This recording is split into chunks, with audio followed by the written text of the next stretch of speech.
holds Adolf Hitler to account for the rearmament program which allowed Germany to precipitate the Second World War. To a large extent, this is certainly true. It was Hitler who gave the priority and impetus to develop the drive for the military power which was unleashed upon the unwary nations of Europe in 1939. But Hitler only came to power in 1933, and by that time, the German army was already a long way towards rebuilding the armed forces which Germany had been denied by the harsh conditions of the Treaty of Versailles, imposed after her defeat in World War I. The Versailles Treaty specifically forbade Germany from developing armored cars, tanks, or any other form of tracked armored vehicles. It was designed to leave the field clear for the Allies to continue the development of the descendants of these French light tanks, which had shown promise in the closing months of the Great War. Well, basically the Treaty of Versailles of 1919, which blamed Germany in its entirety for the outbreak of World War I, forbade the German army to use tanks in any capacity whatsoever. However, in the late 1920s, the German army, fully conscious of the increasing technological sophistication and usefulness of tanks, got round the restrictions of the Treaty of Versailles by striking a bargain with the Soviet Union. Germany and the Soviet Union were both, in many respects, the pariahs of the international community of the late 1920s.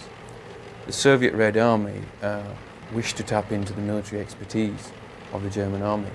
At the same time, the German army wanted to be able to use Soviet tanks at the Soviet Tank School in Kazan, out of sight of the prying eyes of the Western powers, namely France and Great Britain.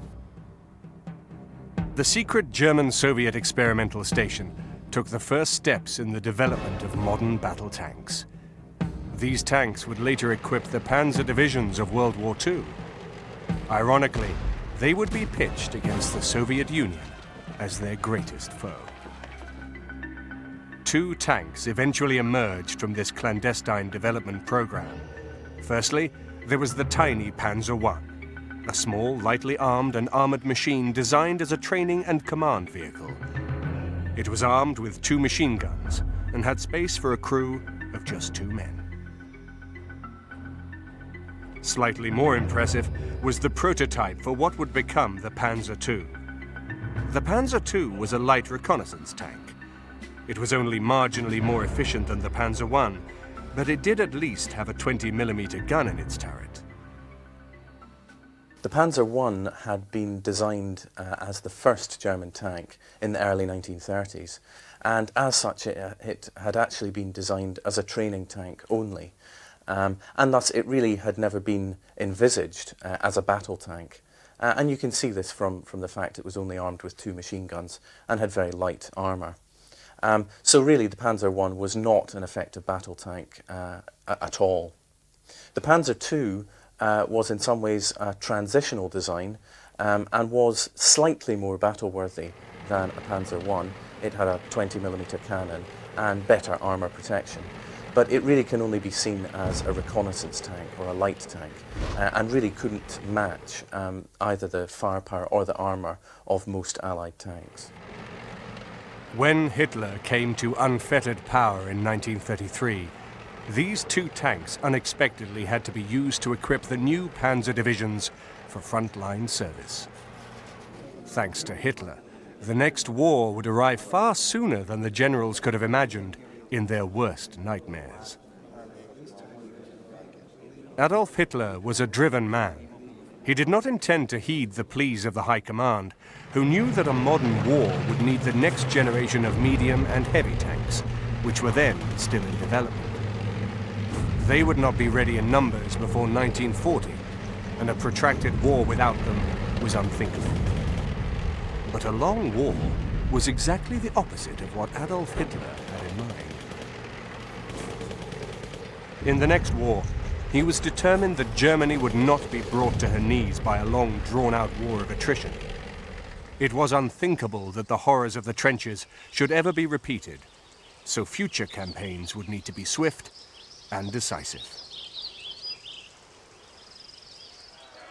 In this, at least, he had the support of some sections of the High Command, who agreed that mechanization was the answer. The Reichswehr, the German army, had been collaborating with the Russians secretly during the 1920s and the early part of the 1930s, and it was there, in Russia, and certainly not in England or in Great Britain, that the Germans saw, for example, for the first time, the organization of the first large-scale mechanized brigade, then a mechanized division, and finally a mechanized corps. And the other thing the Germans were able to do was actually to exercise with their tanks, which was not possible elsewhere because of the Treaty of Versailles. In parallel with the development of the first tanks came the new tactical doctrine which would transform the face of warfare, Blitzkrieg. In the 20s and 30s, Germany developed a new approach to battlefield tactics.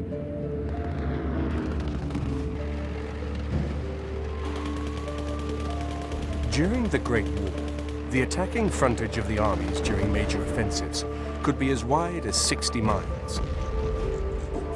Even the successful Kaiserschlacht offensives, launched by Germany during the last year of the war, saw the troops deployed over a 20-mile-long attack sector. Using Blitzkrieg tactics, the new armored forces were to be concentrated together for a single thrust through a very narrow sector of the front. Once they had broken through the opposing front lines, the Panzers were instructed to keep going further and further into the enemy rear areas, spreading panic and confusion. The new tank forces were to be supported by a force of dive bombers to spread fear and panic both at the point of penetration, then further into the rear areas as the tanks advanced. To further facilitate the new tactics, the old infantry divisions were augmented by a new formation called a Panzer division. These divisions had their own tanks, motorized infantry, motorized artillery, and full support and logistics. It was designed to be a highly mobile miniature army, capable of supporting itself on the move. The reason the Panzer Division was such an effective fighting formation was due to the combined arms element contained within it. A Panzer Division contained, yes, it had tanks, but it also contained a brigade of infantry, anti-aircraft guns, artillery pieces, its own supply columns, and this whole unit was glued together, you might say, with modern voice radio communications. This made it a very flexible formation, and given the fact that the entire formation was motorized, it meant it was a very fast formation. Blitzkrieg evolved from a reassessment of war tactics that took place not only in Germany, but in Russia and Britain as well. Two perceptive British military theorists, Major General J.C. Fuller and Captain B. Liddell Hart, understood that the introduction of the tank during World War I had opened up hitherto undreamt of military possibilities. Both Liddell Hart and Fuller, in their writings, they described the kind of battle which they had in mind as the play of lightning. And the German word for lightning is Blitz, of course. So that was taken up when considering that. The first time that the term Panzer Army, Panzer Division was used by an Austrian general called General Eimansberger. And some of Hitler's remarks, his own remarks, about 1936, he's tending to use the word Blitz with respect to war, and then you get the combination of Blitzkrieg. So it slipped in, if you like, into military parlance and general usage around about the mid-1930s. There are a number of claimants to the title of the father of Blitzkrieg. It is generally accepted that Liddell, Hart and Fuller's experiments with the British tank were important, but at the same time the Germans had worked on the application of motorization and tanks in breakthrough battles. Many of these new ideas came from the work of General Heinz Guderian. A man of acute and perceptive intelligence, Guderian had devoted much thought to the question of how tanks might best be used in a modern battle. Plans and tactics were tried out in war games and maneuvers, which soon convinced Hitler that he had discovered the way to make his dreams of conquest become a reality. Guderian was a great publicist of the tank. He wrote a very famous book called Achtung Panzer, which was, if you like, required reading for all the practitioners of tank warfare and what later came to be known as the Blitzkrieg. So from the point of view of being, I think, both the protagonist and the publicist of the tank, of the armored fighting vehicle, and also of the initial concept of the Blitzkrieg, Guderian plays a very important part indeed. During the Great War, Guderian had worked extensively with wireless and gained invaluable experience in the deployment of infantry, artillery, and aircraft. With the addition of the tanks, Guderian had a clear vision of the force he wished to create. His tanks would be solely concentrated in the Panzer and Panzer Grenadiers armored divisions, not dispersed in small numbers throughout the army. They would be spearheads of a single, large military formation, which also included aircraft, artillery, and mechanized infantry. Crucially, the commanders of these new formations would not be stationed far in the rear, but would operate near the front, moving forward with the Panzers and responding instantly to changing situations and issuing orders by wireless directly to his units. Making the most efficient use possible of available technology was only part of Guderian's work. He also had a clear understanding of the value of proper training, and that it was vital to encourage drive and initiative, even in the lowest ranks. The German army as a whole had incomparable standards. The men of the tank arm were trained to an even higher pitch and expected to make decisions in action, rather than simply waiting for orders. With this new system at his fingertips, Hitler would plunge Europe into years of barbarity and turmoil on an unprecedented scale. In early 1939, Germany's rearmament was still far from complete. But Hitler knew if he delayed his plans any longer, Germany's enemies might yet grow too strong for her. To be successful, he needed easy, quick, and decisive victories. Because the new Panzer IIIs and IVs were only available in small quantities, he pressed the Panzer I and II tanks into service. But even then, the numbers were far from adequate. At this uncertain juncture, Hitler had a stroke of luck. When Germany annexed Bohemia and Moravia in 1938, it was found that the tanks produced in Czechoslovakia by Skoda and CKD were available in sufficient numbers to bolster the numbers of the panzer divisions. I think it's true to say that in May 1938 there was a genuine danger of war.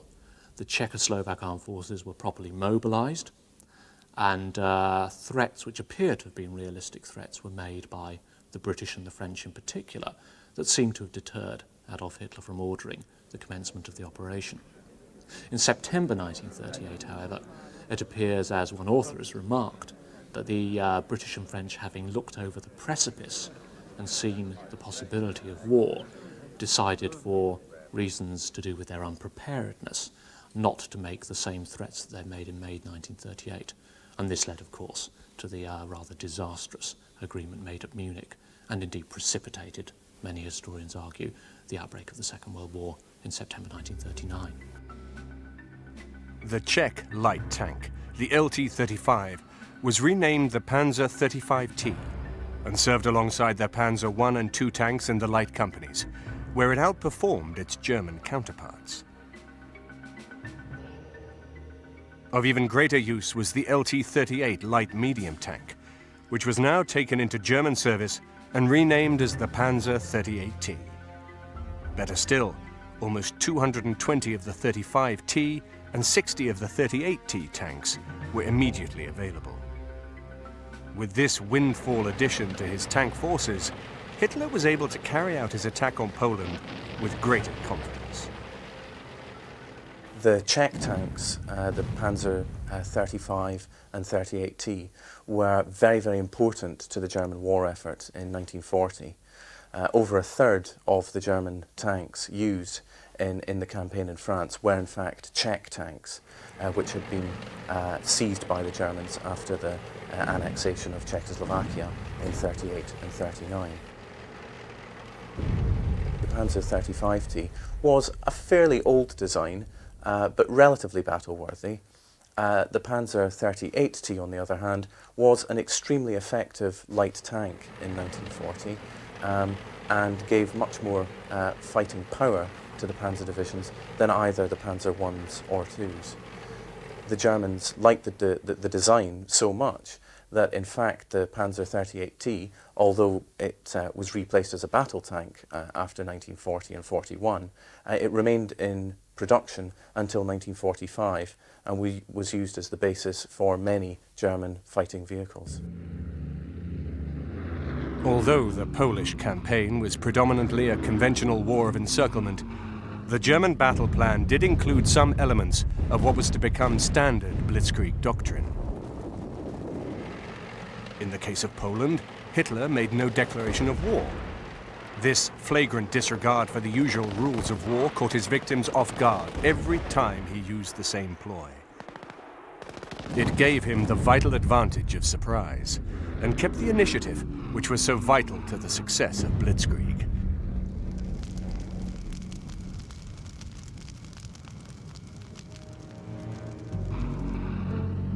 What we now understand as the classic forms of Blitzkrieg was rehearsed against Poland in September 1939 by 26 German infantry divisions, 6 panzer divisions, and 4 light divisions, and 4 motorized divisions. The most important supporting element was, of course, the Luftwaffe. In the initial stages of the attack, the Luftwaffe pounded the Polish defenses and destroyed the Polish Air Force on the ground. Even more importantly, it wreaked havoc with Polish mobilization. The cooperation between air and ground, which became an essential element of the Blitzkrieg technique, was perfected in Poland. Although brilliantly conceived and executed, the overall German strategy was still largely based on the classic German tradition of encirclement and envelopment, which could be carried out by conventional forces, but with the strong influence of the Blitzkrieg elements. By the 16th day of the campaign, Poland's situation was already beyond hope. Endeavoring to hold a thin and overextended front of 2,000 kilometers, the Poles fought with selfless bravery. Even in 1939, the elite of the old-fashioned Polish army was considered to be the mounted cavalry. Galloping fearlessly across the battlefield like ghosts from a lost age, these cavalrymen were committed to the impossible task of charging the German tanks with their lances and sabers. In Germany, there was jubilation and a sense of restored national pride. The nation's virile leader acquired new prestige and laurels from the fatherland, and the Third Reich sensed that it was entering into a glorious new world of its own making. When Hitler visited the Tank Corps soon after the invasion, it was the achievements of the panzer divisions that delighted him most. In return for his huge success, Guderian had lost only 150 men and 700 wounded. The Blitzkrieg elements were falling smoothly into place. The success of the Polish campaign fired Hitler's pride, aggression, and vanity. In the late spring of 1940, it also gave him the confidence for the successful military conquests of Denmark and Norway. By May of that year, Hitler was ready for his greatest gamble to date, the invasion of France. Case Yellow had been repeatedly postponed. The delays, however, were put to good use, and the intensive study of the lessons from the Polish campaign were undertaken. The role of the armored divisions and the other Blitzkrieg components came under particular scrutiny. One of the men eager to discover what improvements could be introduced was Heinz Guderian, one of Hitler's most capable generals. In the short Polish campaign, the Germans had lost a disproportionately high number of the vulnerable Panzer I and II tanks, which accounted for 172 losses from a total of 217. This was clearly cause for concern, but the flow of replacements was beginning to speed up.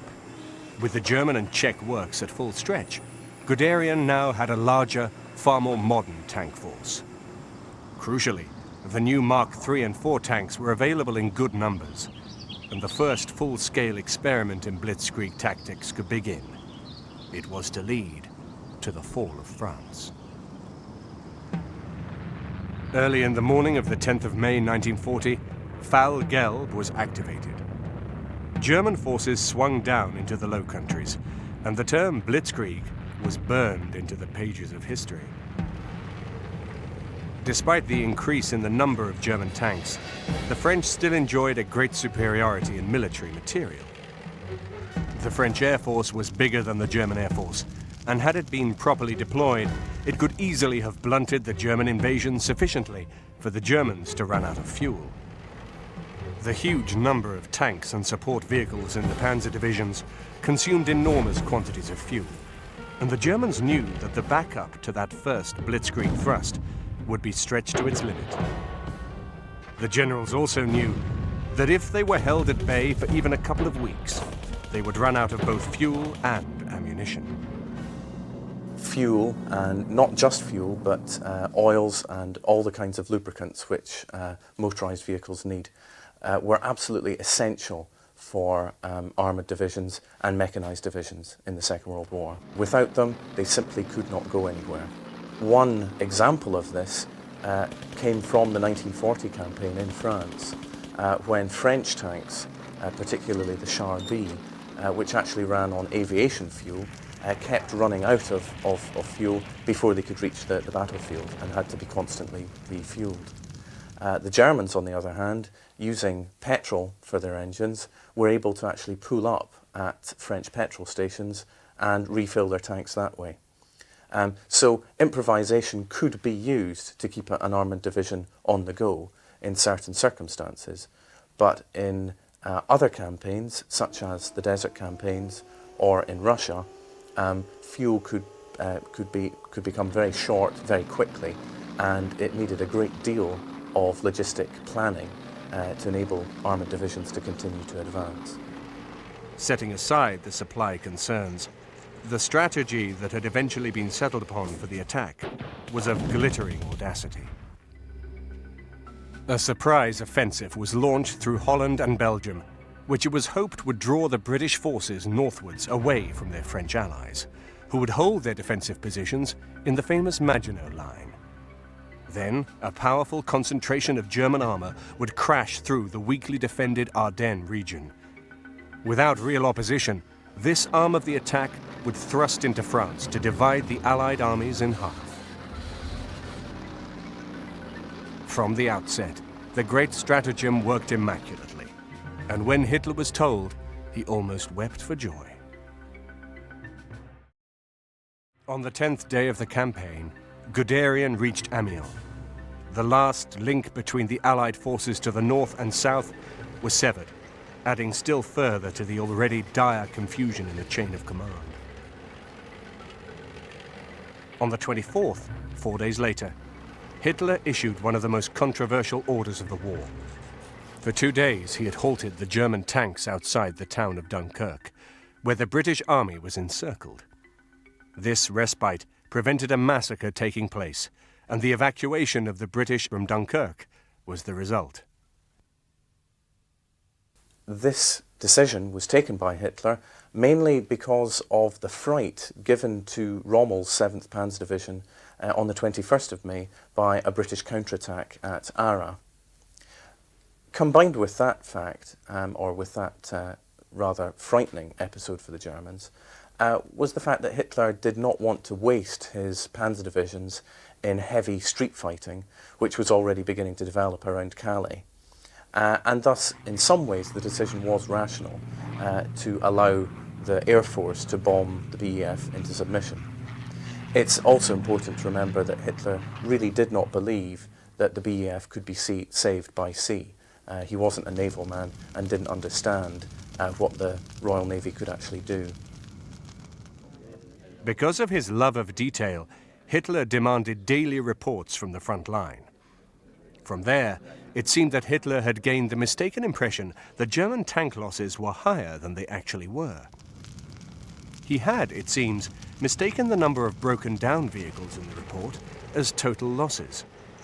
He therefore decided to allow the Luftwaffe to finish off the British, while his precious tank forces were saved for the final attack on France. On the 20th of June, after just 6 weeks of war, France agreed to sign a demeaning armistice. It was a very successful Blitz campaign.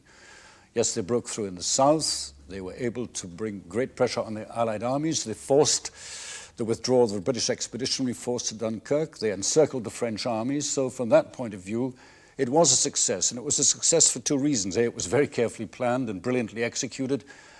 But there, the logistics problem was not so serious. Where the German army came up against logistics problem, as it did in Russia, then the Blitzkrieg didn't work. It was what it was meant to be, a short, sharp, rapid, brutal penetration.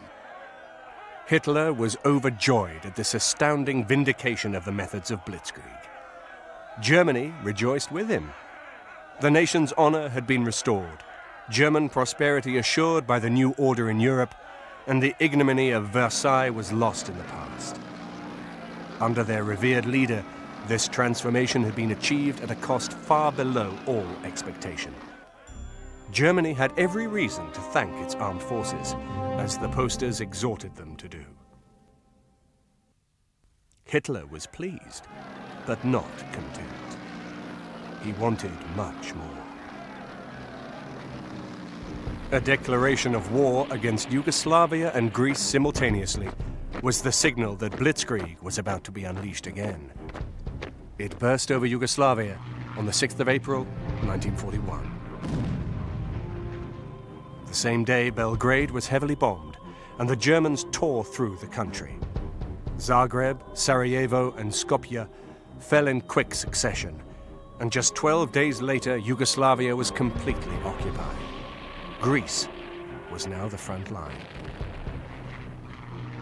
With the Balkan flank now secured, the unprecedented military buildup in progress all along Germany's eastern borders continued. Hitler had resolved to invade the Soviet Union. This great offensive, codenamed Barbarossa, had been fermenting for a long time in Hitler's mind.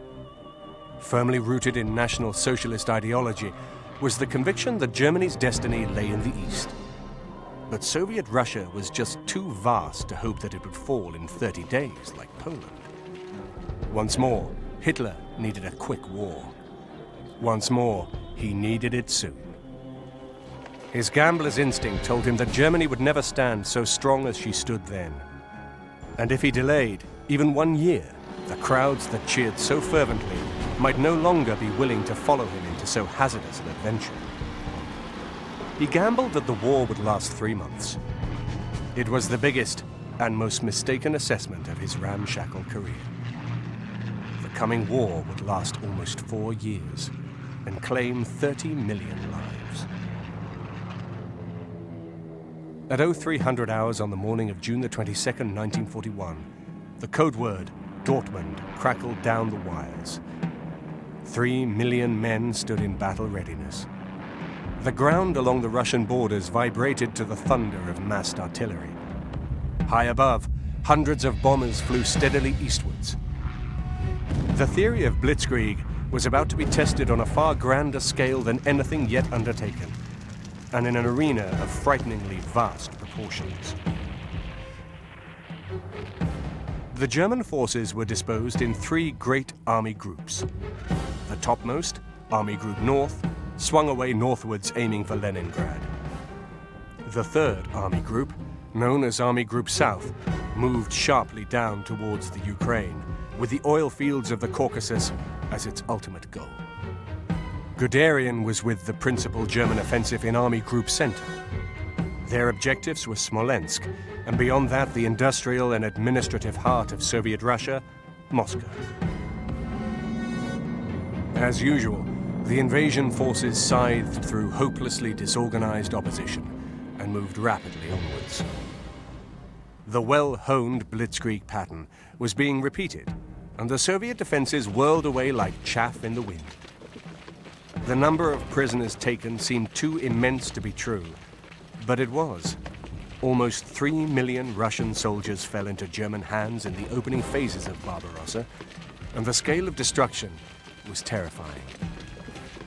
As the news of Barbarossa reverberated around a stunned and disbelieving world, even Germany was awestruck. Despite the successes, Guderian was at odds with the overall plan. He was acutely aware that the one guiding principle of Blitzkrieg, the concentration of maximum force against a single objective, had already been neglected. Even worse, as the army groups advanced, they would diverge away from one another instead of coming closer together in an enveloping movement. In addition, Guderian was not being allowed to develop the technique he had exploited so masterfully in France. A short, sharp campaign which kept a close eye on the practical issues of supply. The Polish campaign took place in 36 days. The campaign in the West lasted 42 days. But the campaign in Russia lasted 1,000 days.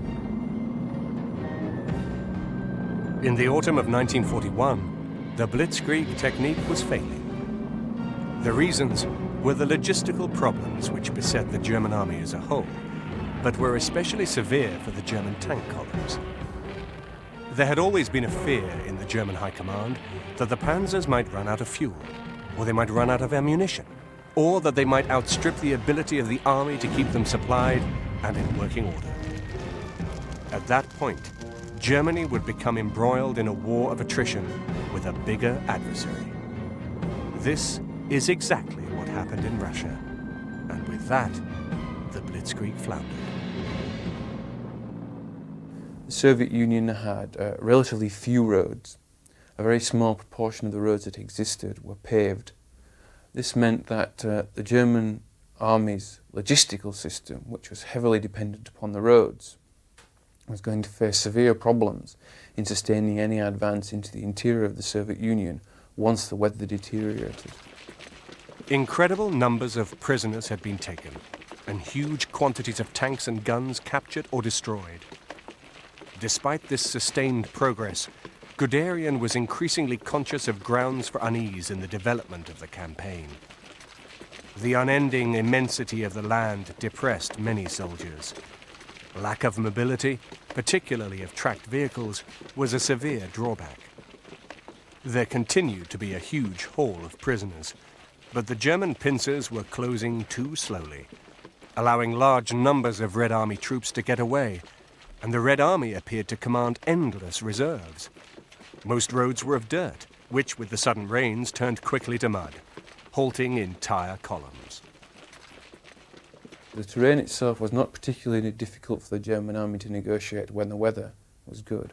But once the weather deteriorated in the autumn and winter of 1941, the nature of the terrain, the forests and the swamps and the poor infrastructure of the Soviet Union ensured that the terrain, the sheer size of the country, would come to work very heavily against the successful advance of the German army. Meanwhile, Hitler was vacillating.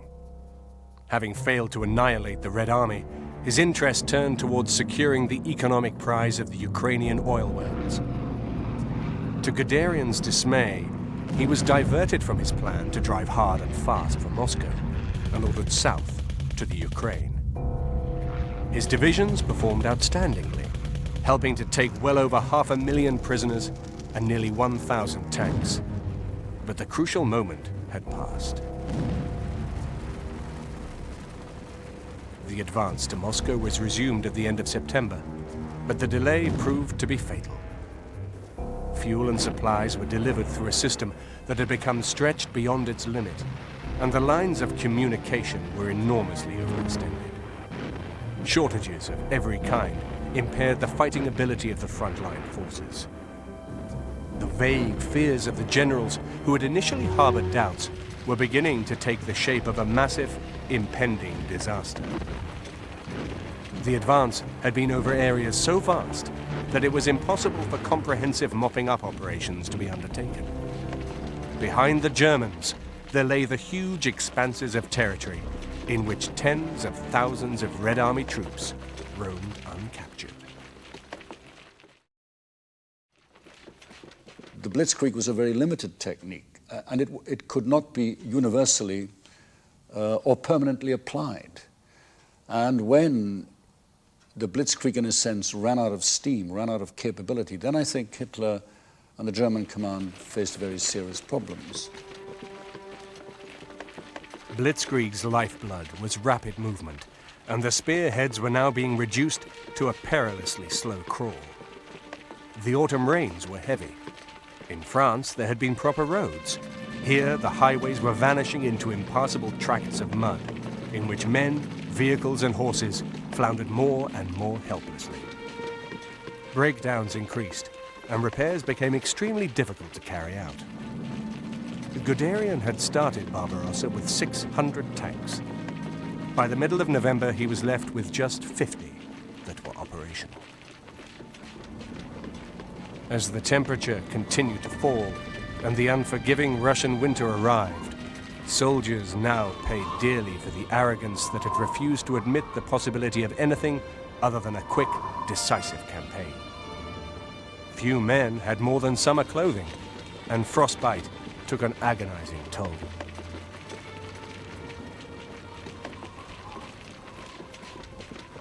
Towards the end of October 1941, many German troops were praying for the weather to become colder, because once the roads froze, the ground would harden, and this would enable the German panzers to continue rolling. Nevertheless, most German troops did not anticipate the kind of temperatures they began to encounter in late November 1941. Cold of the magnitude of -20, -25 degrees centigrade completely undermined the ability of the German soldier to fight effectively and the ability of his equipment. Most German tanks, artillery, simply did not have the capacity to withstand temperatures of this kind. In the artillery, recoil systems froze. Some German commanders reported that it took 12 hours of heating simply to thaw out the engine of a German tank. Once the German army stopped moving, it then became involved in positional fighting. Positional and defensive fighting against the Russian formations increased the demand for supplies at a time when the demand for supplies could not be met. The mighty offensive in Russia had run its course. German armored divisions lay shattered in the frozen wastes before Moscow, together with Hitler's dreams of glory. The golden days of Blitzkrieg were at an end. An angry Hitler proclaimed himself supreme commander and dismissed many of his highest generals. On Christmas Day 1941, Heinz Guderian was relieved of his command. A shameful way to treat such a committed and successful soldier. Another great soldier who would later be treated even worse by Hitler was Field Marshal Erwin Rommel. While Guderian was in disgrace after the failures in the snows of Russia, Rommel had risen to prominence under the beating sun, following a string of remarkable successes in North Africa. The wide open spaces of the North African desert would, at first glance, appear to have been ideal tank country. In practice, much of this huge arena was actually impassable to tracked vehicles. The soft sand of the deep desert was very difficult to negotiate and played havoc with the vehicles, which were essential for desert warfare. The war in the desert was therefore fought on a narrow coastal strip of passable terrain between the desert and the sea. This small area saw the bulk of the fighting as the campaign in the desert seesawed backwards and forwards between Egypt and Libya. Under Rommel's inspired leadership, the outnumbered German forces were able to achieve some spectacular victories. In many respects, these were classic Blitzkrieg battles, like those in which the Germans had enjoyed such spectacular success during the French campaign. Rommel, of course, had taken part in that campaign, where he had achieved outstanding success as the leader of the 7th Panzer Division, which had gained the nickname the Ghost Division. Rommel applied his experience from France to the desert theater. Despite the enormous difficulties of a very tenuous supply situation, he was able to record some of the most audacious victories of the war. But in so doing, he he did create the opportunities for later critics to question some of the aspects of his famous legacy, and in particular, his habit of leading from the front. Rommel was much criticized for using one of the most important parts of the Blitzkrieg technique, which was to have the commander very far forward, handling the battle, not from a corps headquarters or a divisional headquarters. He was very much criticized for that, although Rommel, of course, had commanded Panzer Division in 1940. Rommel was the first to break through in the Ardennes and get to the Meuse. So when he is in North Africa, you get, again, virtually classic Blitzkrieg technique adapted to desert warfare conditions. But the essence of that was the command and control system, highly flexible, movable, up with the front, up with the troops, taking account of the situation. Eventually, even the unexpected victories won by Rommel were overcome by the superior weight of Allied arms ranged against him, and the Africa Corps was finally defeated in 1943. In Russia at that time, the whole course of the war was about to be decided. On the eve of the Battle of Kursk, Hitler knew the moment of decision had arrived. He had little option but to recall Guderian, who was reappointed to the new position of Inspector of the Tank Forces in time for that cataclysmic battle. With Guderian back at the front, Hitler may well have been trying to recapture some of the earlier flair which had produced the successes of 1939 and 1940. He sensed that he was playing his last card on the Russian front. The Battle of Kursk was an all-or-nothing attempt to win the war in Russia. As a gamble, the stakes were enormous, and Hitler was conscious of the benefits which a successful Blitzkrieg campaign had once produced. There's a justifiable argument to say that the huge German offensive in 1943 at Kursk, which was to bite off and destroy the Red Army's salient, was a Blitzkrieg attack, was a blitz attack in that sense. On the other hand, the Battle of Kursk degenerated into virtually a slugging match, which is what the Blitzkrieg was not supposed to be. It was meant to forestall and indeed to eliminate that kind of battle. And I and some of my colleagues have reservations about describing that battle as a Blitzkrieg attack in that sense. With the defeat at Kursk, the writing was clearly on the wall for the Wehrmacht. The fears of those generals who had opposed the Blitzkrieg concept in the first place now proved to be hauntingly correct. Even Hitler must now have known that any hope of final victory was gone. Hitler had wanted to avoid a war on two fronts at all costs. He now had a war on three fronts, as the Allies were engaged against the German forces in Italy, France, and Russia. With the exception of the Italian front, which had been stabilized under Kesselring, there was a remorseless stream of bad news from both east and west. I think it's fair to say it would have taken a miracle for Germany to win in 1944. Certainly on the Eastern Front, Germany no longer held a strategic initiative, and indeed throughout 1944 the Red Army was to inflict a series of massive defeats upon the German army. Perhaps Germany's only chance of prevailing in World War II in 1944 would have been if they had managed to successfully defeat the Allied invasion of Northwest Europe, i.e. D-Day, on the 6th of June 1944. D-Day didn't so much end the war in itself, but it ensured that Germany would be defeated, because Germany was struggling to contain the Red Army on the Eastern Front with 75% of its available resources. What D-Day ensured was that the remaining 25% would have to be diverted towards fighting the other enemy, namely Britain and the United States. This was a task that Germany was simply not capable of. These terrible psychological blows further damaged Hitler's already paranoid personality and served to further cloud his deranged decision-making ability. In contrast to the strutting peacock of 1940, he had become a complete fantasist and recluse. The effects of the failed attempt by his own officers to take Hitler's life, by the bomb explosion in his headquarters in June 1944, further hampered his ability to make any form of rational decision.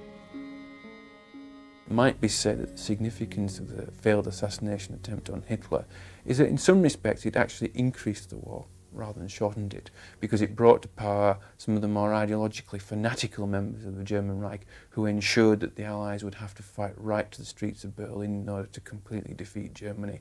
It therefore completely ruled out the idea of any compromise surrender on Germany's behalf. Germany was going to fight to the death and force its opponents to do so. One last manifestation of the decline of Hitler's decision-making power was his disastrous decision to mount the ill-fated Ardennes offensive in late 1944. This enormous operation drew on the last reserves of manpower available to the Wehrmacht. There is little doubt that the High Command would have preferred to see these precious forces which were deployed in the Ardennes thrown against the ominous advances of the Red Army. Now he really was clutching at straws, but once again, it seemed Hitler was harking back to the glory days of the Blitzkrieg.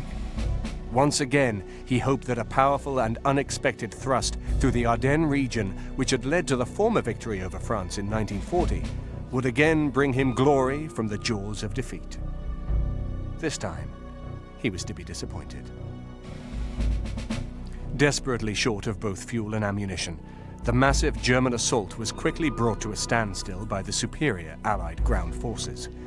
And equally quickly, it was ground into submission by the ever-present Allied Air Force. The German attack in 1944, the so-called Ardennes offensive, was meant to be a classic blitzkrieg. And again, it ran out of steam, if you like, for two reasons. It ran out of steam because of logistical problems. And secondly, it ran out not of steam, but was pounded to pieces because it did not have control of the air. Once the weather cleared and the Allied air forces got into action, a key component of the blitzkrieg technique was air control and the kind of air superiority that they needed.